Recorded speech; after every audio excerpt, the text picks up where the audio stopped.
All right, welcome back to another one of these videos. I was thinking of another thing recently because it was brought up in the sense of a question, or it was brought up as like a question to me, which I thought was a really good question because there's so many layers to this. And the question was, how long do you stay in one spot while you're fishing? And I thought that that was a really good question because it really depends on so many different factors. So when I was first asked the question, I was like, oh, that's kind of easy.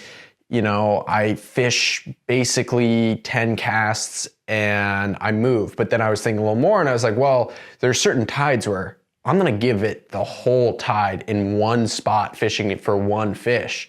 And that's going to be the only spot that I stay in.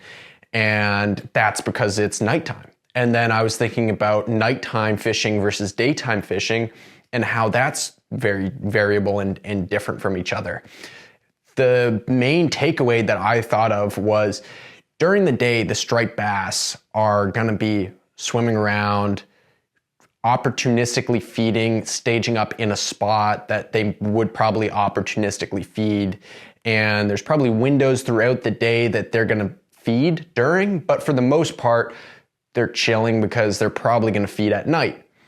So when you're in a spot and you're fishing for that fish, whether they're there or not there, you're going to cast probably 10 or so times. And if those bass are there and they're feeding and active, you're probably going to get a shot at the fish.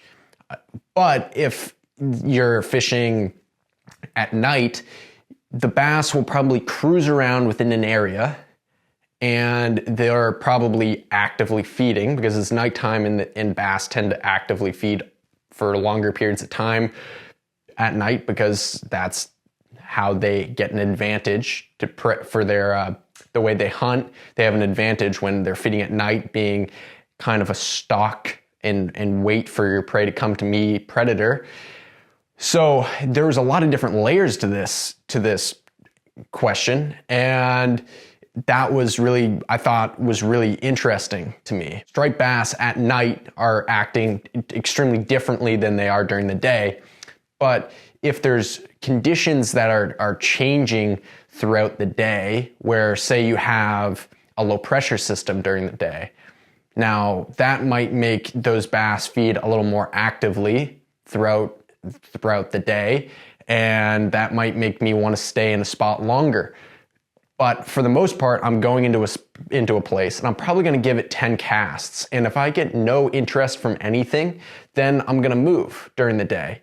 And if I get interest from something at night, or if I'm fishing at night, I'm a little more willing to spend an hour fishing a spot versus 25, 30 minutes fishing a spot without getting any action. I'm a little more confident about doing that, especially if it's a spot that I am fishing for a specific reason.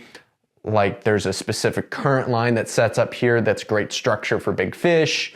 Maybe there's a certain bait fish I know that's in the area and it's only a matter of time before some bass come in and feed on it. There's a lot of different external factors that could potentially make the fish feed or not. But it's interesting because I know a lot of people that are really successful in moving around a lot when they're fishing.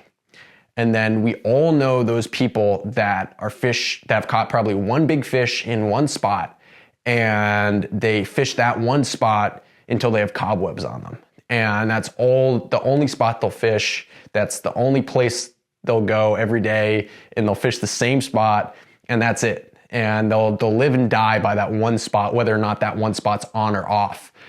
And that's a way. And the interesting thing is, if you fish one spot really hard and it's a fairly productive spot, like you have big fish that move through that area, you're going to be fairly successful.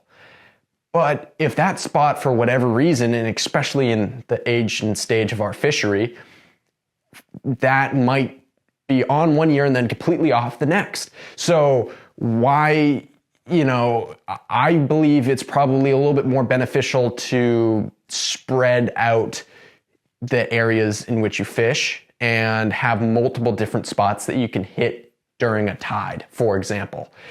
And I thought that just by that one simple question of, well, how long do you spend at a spot fishing? Because that is a very daunting and intimidating thing for a new angler. If you think about it, if you're a new angler, you're going out into the ocean to catch fish that can be anywhere.